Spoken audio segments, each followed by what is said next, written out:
Assalamualaikum and a very good morning to our respected lecturer and fellow classmates. First and foremost, thank you everyone for taking this time to join us today. My name is Farisa and I have the pleasure of moderating today's formal group discussion. Joining me are two panelists with different perspectives on today's issue. Our first panelist is Ms. Balkis, who believes that the increasing use of Bahasa Rojak on social media has negatively affected both the proficiency and dignity of the formal Malay language among Malaysian youth. Our second panelist is Ms. Shahira, who holds a more balanced view.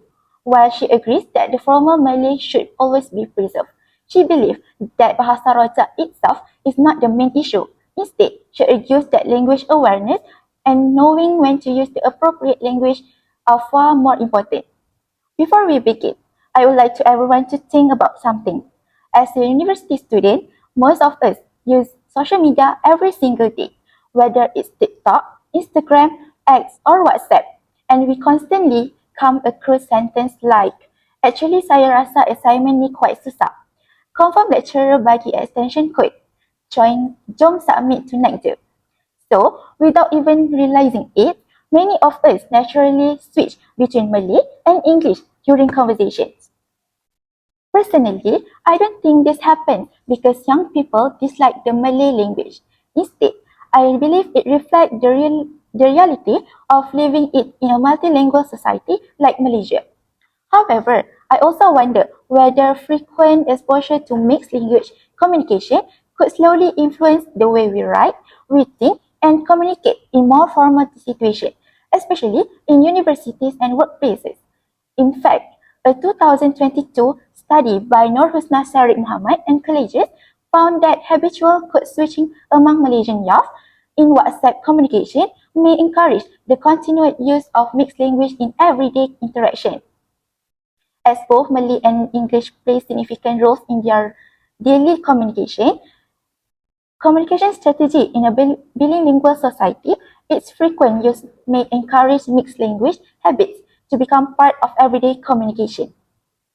So, perhaps the real issue is not whether Bahasa Rojak is completely right or completely wrong, but whether we are able to distinguish between formal and informal communication. With that in mind, I would like to asking Balkis. Balkis, do you think Bahasa Rojak itself is becoming a threat to formal Malay, or do you think people are simply overreacting to this issue? Thank you, Madam Moderator. I truly appreciate your balanced perspective, especially when you highlight that Malaysia is naturally a multilingual society where language mixing happens in daily communication. However, I believe this issue of Bahasa Rojak is more serious than many people realize, particularly in education and language proficiency development. So, in my opinion, Bahasa Rojak is slowly becoming a threat to formal Malay, especially among young people. The reason is quite simple. A study by Janine Travis-Teller, Jiha Majid, Yapni Tai, and Naomi Flynn in 2022 explains that language is not something that we learn once and keep it forever. It actually develops through repeated exposure, continuous practice, and daily usage. What we use often will eventually become our habit.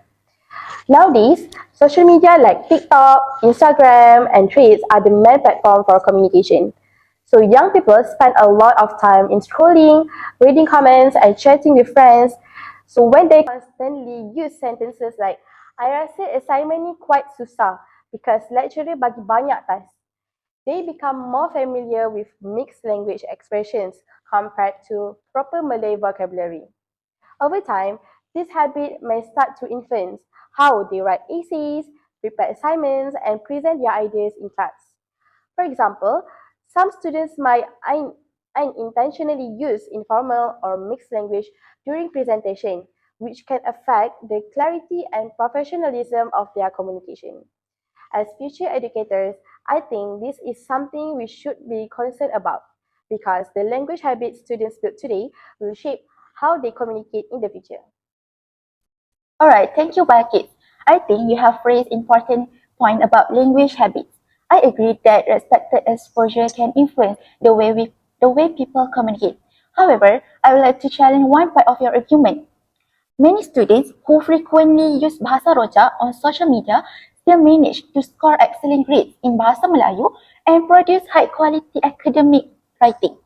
Wouldn't that suggest that language awareness rather than Bahasa Rojak itself is actually the determining factor? That's a very good question, and I completely agree that such of students do exist. However, I believe they represent a smaller group of students who already possess strong language awareness. But the problem is, not all students are like that. Some students may still bring mixed or informal language into class, assignments, and presentations without realizing it. For example, lecturers often hear words like basically, actually, and I think, even when appropriate Malay expressions are available, which is they can use secara asasnya or pada pandangan saya. Although this may seem like a small mistake, if this habit happens repeatedly, it can slowly affect how students use formal language in academic situations. So, I still believe Bahasa Rojak should not be taken lightly, especially when it becomes a habit among students. That's a fair explanation. So, if I understand your argument correctly, you are not saying that every student will experience a decline in language proficiency.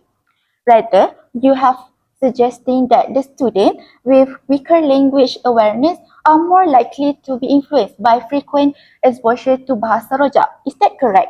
Yes, exactly. That's preciously my concern. Alright, thank you for clarifying. Now, let's hear another perspective. Shahira, you have listened carefully to Baki's argument, right?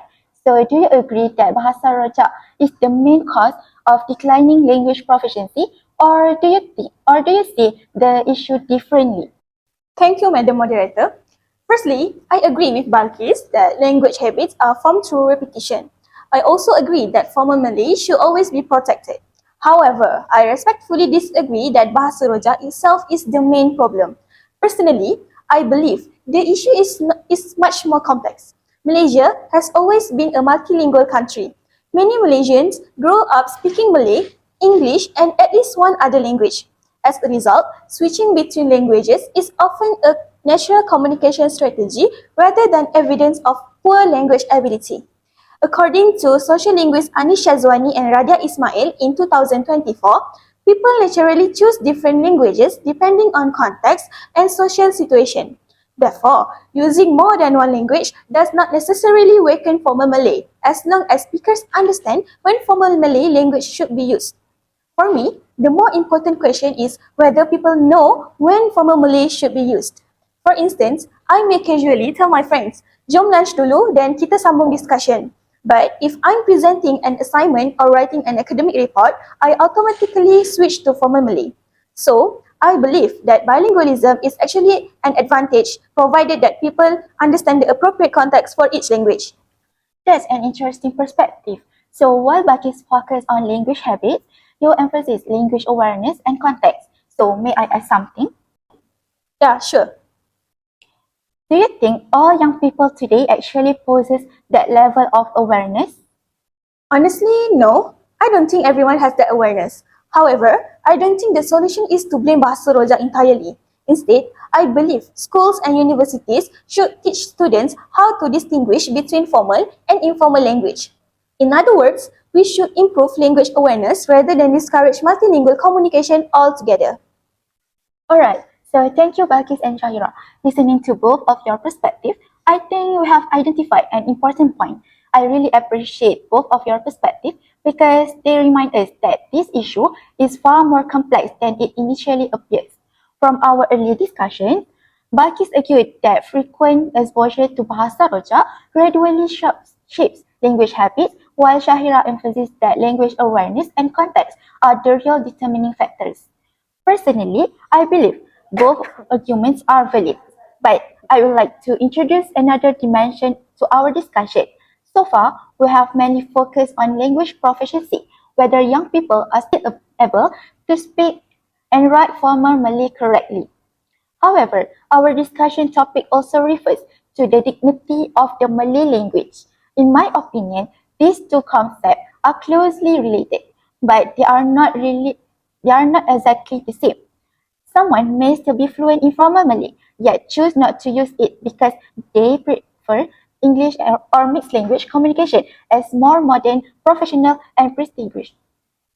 If this perception continues to spread among young people, I think the issue goes beyond grammar and vocabulary. It becomes an issue of attitude and identity.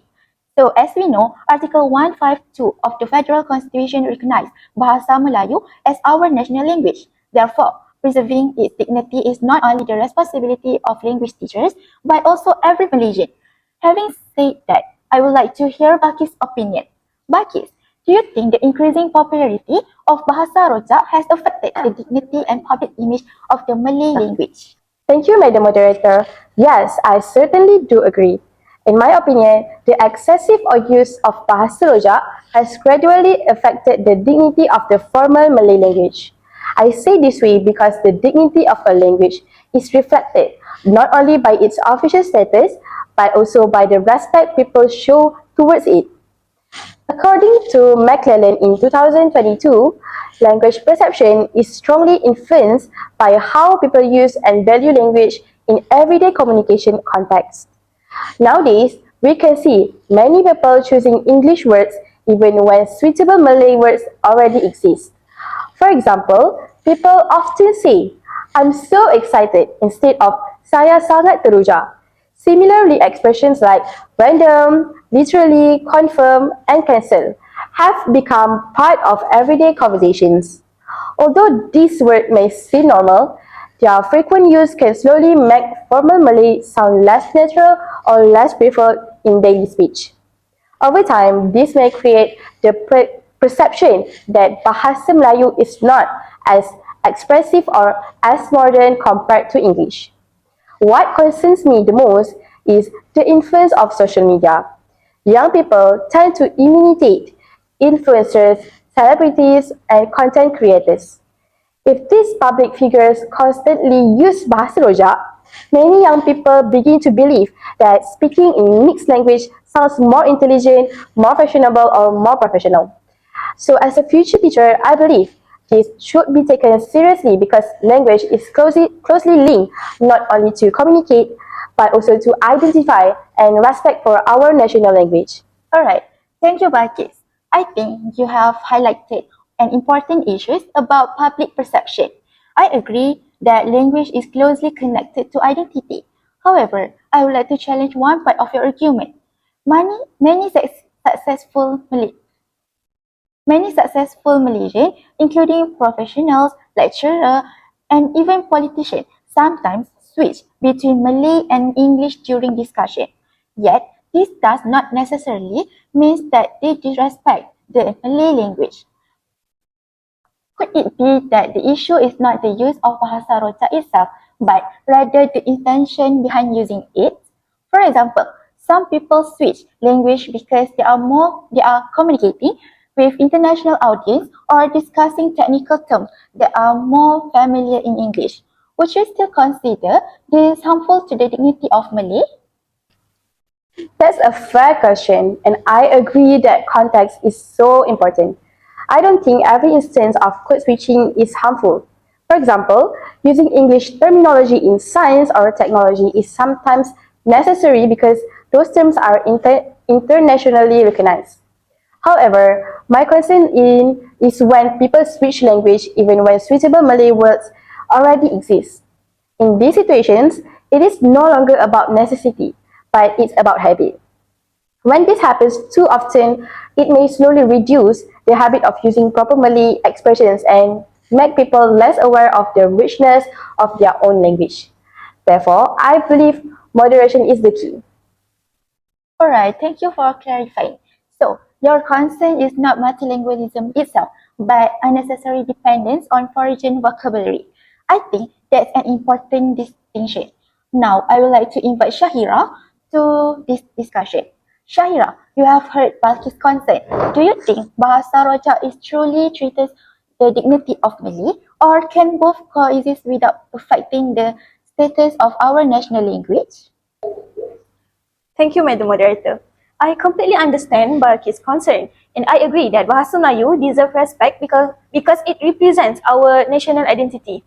However, I see this issue from a slightly different perspective. Personally, I don't think the dignity of a language is determined simply by whether people occasionally mix language. Instead, I believe dignity depends on whether people continue to value and use formal Malay appropriately when the situation requires it. According to Ophelia Garcia and Lee Wade in 2014, multilingual speakers naturally switch between language depending on social context and communication needs. This suggests that language mixing does not necessarily weaken a national language, provided that speakers still understand the importance of using formal language in appropriate situations. Many countries, such as Singapore and India, are multilingual societies. People regularly switch between language, yet their national language continue to be respected because speakers understand when formal language should be used. Therefore, I believe the real issue is education rather than language mixing. That's an interesting comparison. You have suggested that multilingualism and language dignity can coexist. However, I would like to ask another perspective. If young people increasingly associate English with success, professionalism, and intelligence, while formal Malay is viewed as old-fashioned, would not that gradually influence the status of our national language? That's definitely a possibility. I won't deny that. Public perception does influence language attitudes. However, I don't think banning or discouraging Bahasa Roja is the solution.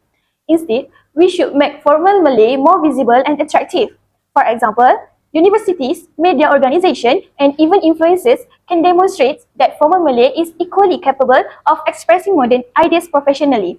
If young people frequently see successful individuals using high quality Malay, their perception will gradually change. So I like that point because it shifts the discussion from identifying problems to finding solutions. So may I ask one more question before we continue? Suppose both of you becomes teachers in the future, right? So a student tells you, teacher, everyone speaks Bahasa Rojak now. Why should I still learn formal Malay? So how would you respond? So I would tell my students that language is part of our identity. Formal Malay is not only needed for examinations, it is the language of official communication, education, and national unity. If we neglect it, we risk losing an important part of our cultural heritage. As for me, my answer would be slightly different. I would tell them that learning from Malay does not prevent them from becoming multilingual. In fact, mastering several languages is an advantage. However, true bilingual speakers know which language is appropriate in different situations. That is the skill we should develop. Alright, thank you Balkis and Shahira. Listening to both of your arguments has made me realize that this issue cannot simply be viewed from one perspective.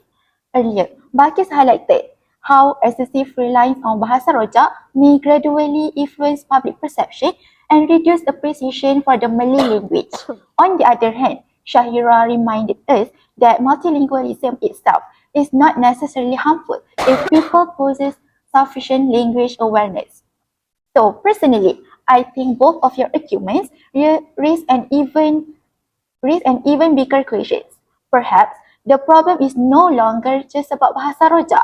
Instead, we should ask ourselves whether our education system, our families, or even our digital environment are doing enough or to encourage young people to appreciate formal Malay.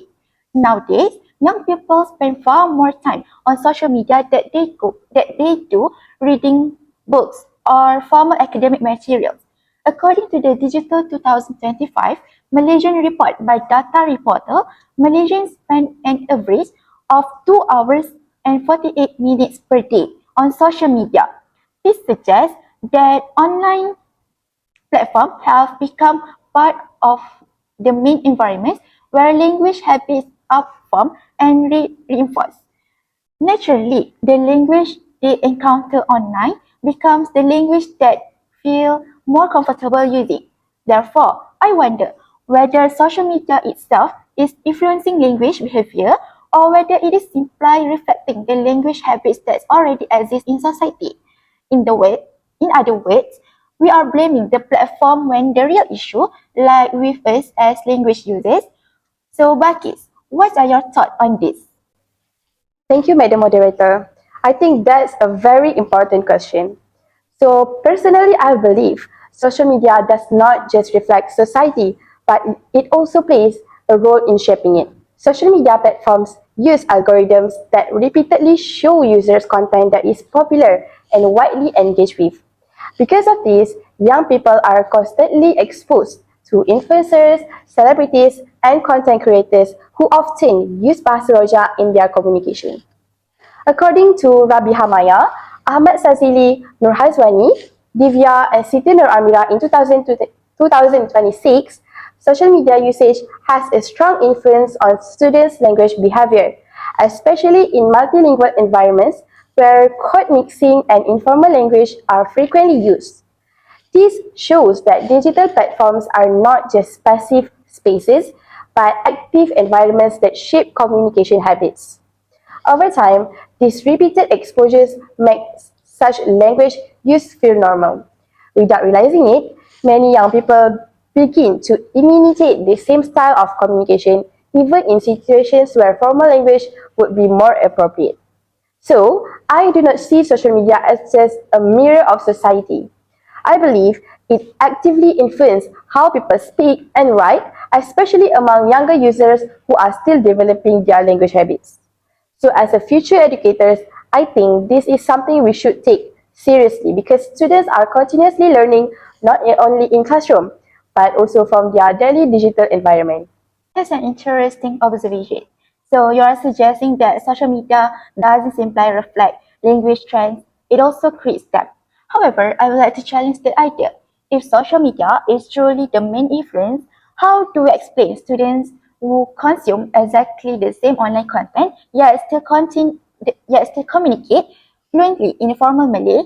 Surely there must be another factor involved. Would you not you agree? Yes, I do agree. I don't think social media is the only factor influencing language use. Other factors such as family upbringing, education, and individual attitude also play an important role. However, I still believe social media has become one of the strongest influences today because young people spend a significant amount of time online every day. This constant exposure means they are repeatedly surrounded by informal and mixed language communication. The more frequently they encounter informal language, the more likely they are to adopt it unconsciously. So, while other factors are still important, I believe social media has significantly amplified the issue and made informal language use more widespread among younger generations. Thank you. Shahira, I would like to hear your opinion. Do you agree that social media has become one of the main causes, or do you think we tend to overestimate its influence? Thank you, Madam Moderator. To some extent, I agree with Balkis. There is no doubt that social media has a strong influence on young people. However, I don't think technology should be blamed whenever language change. Throughout history, language has always evolved. Different generations have adopted different vocabulary, expressions, and communication styles. Therefore, I believe language change itself is normal. According to Su Rixing in 2024, the use of internet slang and mixed language among Malaysian youth on social media reflects creativity and informal communication rather than the decline of language itself. This shows that digital communication naturally influences language development among younger generations. The important question is whether society continues to preserve formal language in appropriate situations. If schools, universities, and families consistently emphasize the importance of formal Malay, young people will understand when each language variety should be used. Oh, that's an interesting distinction. So you're saying that language change is inevitable, but language standards should still be maintained. Exactly. Language evolution and language preservation can happen at the same time. One does not necessarily eliminate the other. So, Bakis, would you like to respond to her? Yes, actually, I agree that language naturally evolves. No language remains exactly the same forever. However, I think we need to clearly distinguish between healthy language development and careless language use. Borrowing new vocabulary to describe modern technology is understandable. Borrowing new words to describe modern technology or new concepts is understandable and sometimes necessary. But replacing suitable Malay words with English simply because they sound more modern or fashionable is something different. If this becomes a common habit, it may slowly reduce people's confidence in using formal Malay properly in academic and official situations. That, in my opinion, is where the real concern lies. So thank you. Shahira, what do you think? I completely agree. In fact, I would like to add another point. I think the real measure of language proficiency is not how many languages someone speaks, but whether they know which language is appropriate in different situations. A university graduate should be able to write an academic report in formal Malay, present research confidently in English when necessary, and communicate naturally with friends using informal language. That flexibility is actually a strength rather than a weakness. So thank you, Balkis and Shahira. Throughout today's discussion, we have examined this issue from several different perspectives. We begin by discussing whether Bahasa Rojak affects the proficiency of formal Malay. Then, we are explored its impact of the dignity of our national language. Finally, we consider the roles of social media, education, and society in shaping young people's language habits. Listening to both of you has made me realize that this issue cannot be solved simply by encouraging or discouraging Bahasa Rojak. Instead, it requires cooperation from many different parties. So personally, I believe that language is everyone's responsibility. Schools alone cannot preserve the Malay language if students are constantly exposed to different language outside the classroom. Likewise, parents cannot show their responsibility alone if children spend most of their time online consuming digital content. Therefore, I think the real question is not who is responsible, but how every stakeholder are contributes. As a future educators, this is a particularly meaningful discussion for us because one day we will influence the language development of our own students. So, I would like to begin our final discussion with these questions. If you were given this opportunity to introduce one practical initiative to strengthen both of the proficiency and dignity of Roma Malay among young people, what would it be and why? So, Shahira, perhaps you could begin. Alright, thank you, Madam Moderator. If I could introduce one initiative, I would focus on strengthening the role of schools in shaping students' language habits. Personally, I believe schools are still the most important institution in developing language proficiency because students spend a large amount of their time there, and teachers play a direct role in shaping how they communicate. According to Dian and Ima in 2023, schools play a crucial role in developing students' language use as teachers directly influence communication in the classroom. Therefore, teachers should consistently model the correct use of formal Malay, not only during Bahasa Melayu lessons, but across all subjects and school activities. For example, students should be encouraged to use formal Malay during presentations, debates, speech, and official school programs. Teachers could also provide constructive feedback whenever students unintentionally use inappropriate language in formal situations. However, I don't think language learning should rely only on correction.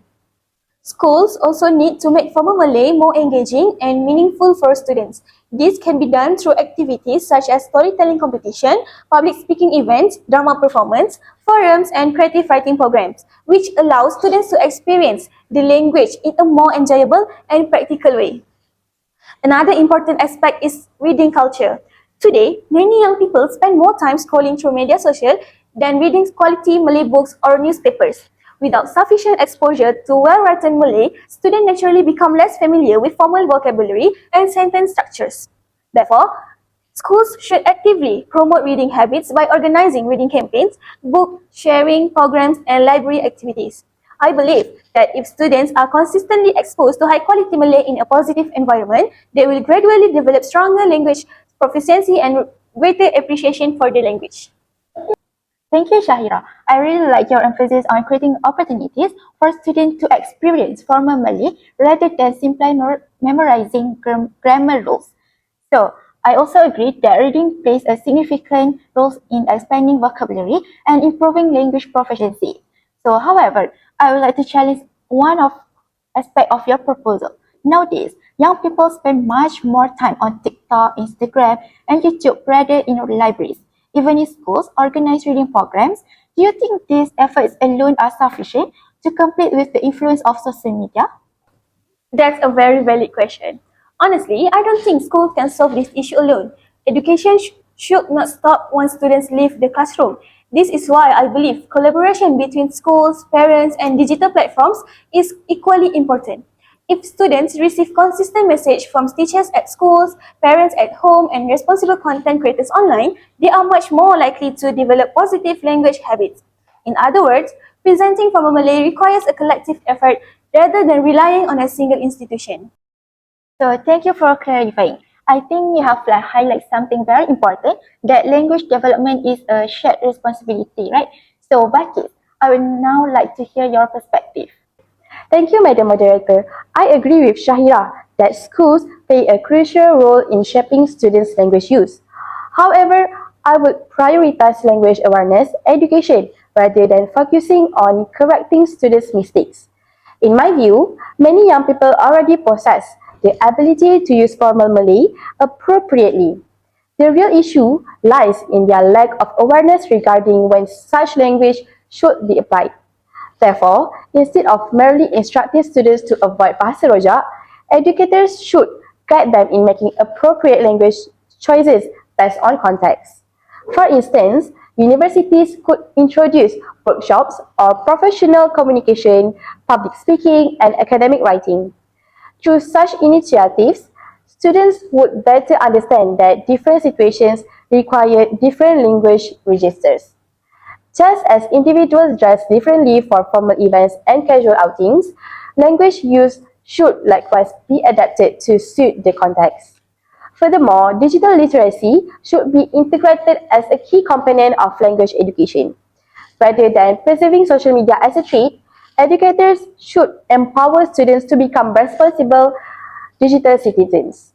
This includes the ability to critically evaluate the language they encounter online and to recognize that popularity does not necessarily equate to appropriateness in formal settings.